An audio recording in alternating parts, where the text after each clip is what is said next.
गेल्या वर्षी कापसाचे दर 12,000वर होते, त्यामुळे यावर्षी कापसाचे दर किमान सुधारतील असा अंदाज शेतकऱ्यांना होता।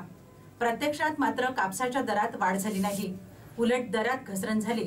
सध्या कापसाचे बाजारभाव 7,000 ते 7,500 एवढे आहेत, त्यामुळे शेतकरी पुन्हा अडचणीत सापडलाय।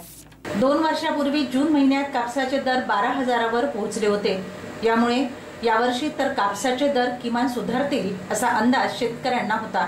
प्रत्यक्षात कापसाच्या दरात वाढ झाली नाही, उलट दरात घसरण नोंदविण्यात आली।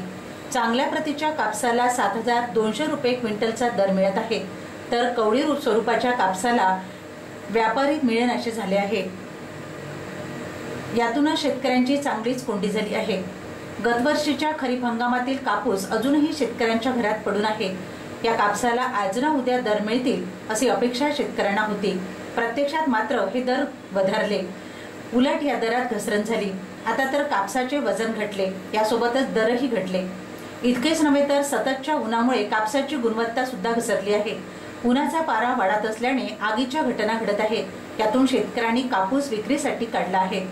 खुल्या बाजारात कापूस खरेदी करणारे व्यापारी नसल्याने कापूस विक्रीसाठी शेतकऱ्यांना विलंब लागत आहे। यावर्षीच्या खरीप हंगामात कापसाला 8,200 रुपयापर्यंतचे दर होते, तर 2 वर्षांपूर्वी कापसाला 12,000 रुपये क्विंटल पर्यंतचे दर होते। आता हे दर 7,200 रुपयापर्यंत खाली आले आहेत, तर फरदड स्वरूपाच्या कापसाला 5,200 स्वरूपापासूनचे दर मिळत आहे।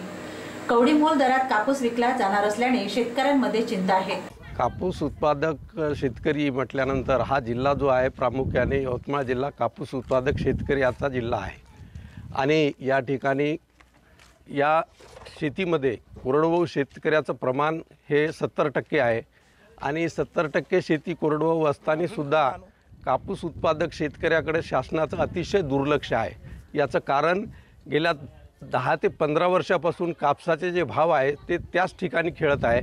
जवळपास 6 ते 7 हजाराच्या मध्येच कापूस या ठिकाणी विक्रीला जात आहे आणि या 5-6 वर्षापासून जर आपण कापसाच्या उत्पादनावर आधारित खर्च जर बघितला तर ती खते असेल, पेस्टिसाइड असेल, बियाणं असेल किंवा शेतीमध्ये लागणारा मजूर वर्गाची मजुरी असेल, याच्यामध्ये कुठंतरी फार मोठी तफावत या शेतकऱ्यांच्या मध्ये दिसत आहे आणि म्हणून कापसाची शेती ही परवडण्याची झालेली आहे। आणि त्यातल्या त्यात शासनाचं धोरण एवढं उदासीन आहे की ज्यावेळेस शेतकऱ्यांच्या घरामध्ये किंवा शेतकऱ्यांच्या घरात कापूस येतो त्यावेळेसच नेमके बाजारपेठेमध्ये कापसाचे भाव हे खाली आणल्या जातात। व्यापारी संगनमत करून आपला कापूस हा भारतातला कापूस परदेशामध्ये निर्यात करण्यासाठी शासन निर्णय घेत नाही किंवा शेतकरी हिताचा कोणताही निर्णय न घेतल्यामुळे ही अशी दयनीय अवस्था शेतकऱ्याच्या पाठी येते।